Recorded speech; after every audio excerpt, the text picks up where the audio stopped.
Loan दिलाया, उस तरह सरकार को चाहिए था कि जब जगह जगह आपने हाट बनाया है, मंडियां बनाई हैं, तो हमारे लिए अपने राष्ट्रीय ग्रामीण आजीविका मिशन के कर्मचारियों को लगा करके बाजार भी उपलब्ध कराना चाहिए था।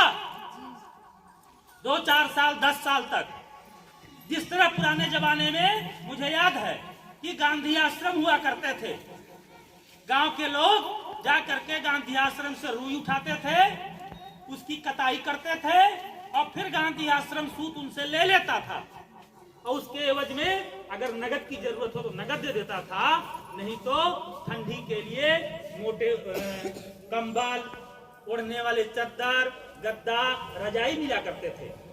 हम देखा करते थे आज के 20 साल पहले कि गांव में ठंडक के महीने में महिलाएं खूब चरखा काटती थी। वह योजना सफल क्यों हुई? क्योंकि गांव के लोगों के लिए गांधी आश्रम ने रॉ मटेरियल यानी रुई दिया और उससे बने हुए सूत को खरीदा, तब जाके योजना चली। अगर उसी तरह से राष्ट्रीय ग्रामीण आजीविका मिशन के जिम्मेदार अधिकारी और सरकार के नीति बनाने वाले लोग आपको बाजार उपलब्ध कराए होते तो आज आप बैंकों के कर्जदार नहीं हो पाते। और जब आपको गांव में संगठित पाकर के और आपको चूंकि प्रशिक्षण मिल गया था तो आप चालाक भी हो गए थे, बोलने लायक हो गए थे, तो छोटे छोटे माइक्रो फाइनेंस कंपनियां यानी लोन देने वाली कंपनियां साहूकारों की तरफ गांव में घुस गई। आजादी के बाद से सरकारों ने कहना शुरू किया कि साहूकारों के जंजाल से हमें जनता को बाहर निकालना है, इसीलिए जगह जगह बैंक बनाए गए कि नहीं बनाए गए। अगर साहूकारों की व्यवस्था सही होती तो देश में सरकारी बैंकों की कोई जरूरत थी? एक समय था सरकारें हमें जागरूक किया करती थी कि सुधही न ले, सुधही न ले, सूदखोरन से बचा। लेकिन आज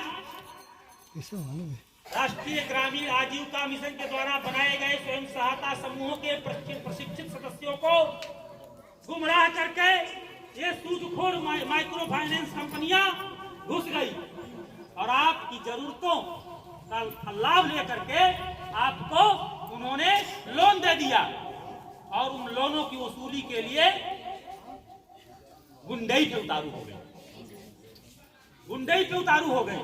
क्या आपके बैंक द्वारा दिए गए लोन को सरकार को माफ नहीं करना चाहिए? स्थिति यह है कि कुशीनगर के शाहपुर नौका टोला मोहल्ला ब्लॉक खड्डा में रंभा देवी ने अपनी जान दे दी।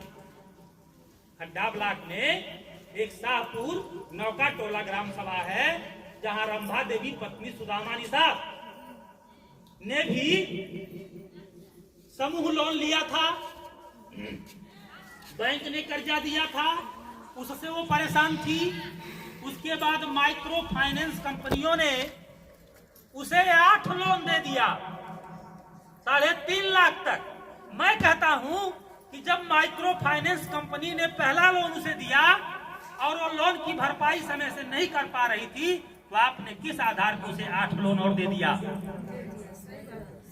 और अगर आपने उसे 8 लोन दे दिया तो आप मतलब है कि आपने उसको जानबूझ करके अपने आर्थिक अपराध से जाल में फंसाया और फिर आप उसके घर जाकर के उसके घर का ताला तोड़ देते हैं, उसका सारा सामान उठा के बेच देते हैं, उसके जानवर बेच देते हैं, उसकी साइकिल ले चले जाते हैं और उससे कहते हैं तुम्हारी बेटी को उठा ले जाऊंगा, जिस सदमे में उसकी मौत हो गई।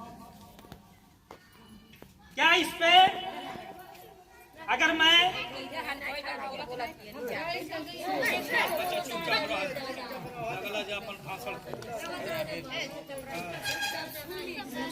जब 5 दिन पहले ये सूचना समाचार के माध्यम से हमारे पास पहुंची तो हमसे रहा नहीं गया। मैं भी एक सामान्य लड़का हूं, बहुत अमीर परिवार का नहीं हूं, न नेता हूं, मुझे रहा नहीं गया, मेरा मन कहा कि अगर हम उत्तर प्रदेश के गांवों के लिए अब नहीं जगे तो ये माइक्रो फाइनेंस कंपनियां और ये भ्रष्ट अधिकारी हमारे गांव को निगल जाएंगे अजगर की तरह। और अगर उत्तर प्रदेश में गांव नहीं रह गए तो शहरों को कोई नहीं बचा पाएगा, क्योंकि शहरों को यही गांव चला रहे हैं। तो मैंने संकल्प लिया कि परसों यानी रविवार से मैं रंभा देवी के घर जाकर के खाना छोड़ करके आमरण अनशन पे बैठूंगा जब तक मुख्यमंत्री जी वहां आ नहीं जाएंगे और ये घोषणा नहीं कर देंगे कि मैं प्रदेश भर के समूहों का, बैंकों का कर्ज माफ करता हूं और माइक्रो फाइनेंस कंपनियों पर कानून बना करके उनके लोन देने की प्रक्रिया और वसूली की प्रक्रिया पर कानून बनाता हूं। तथा रंभा देवी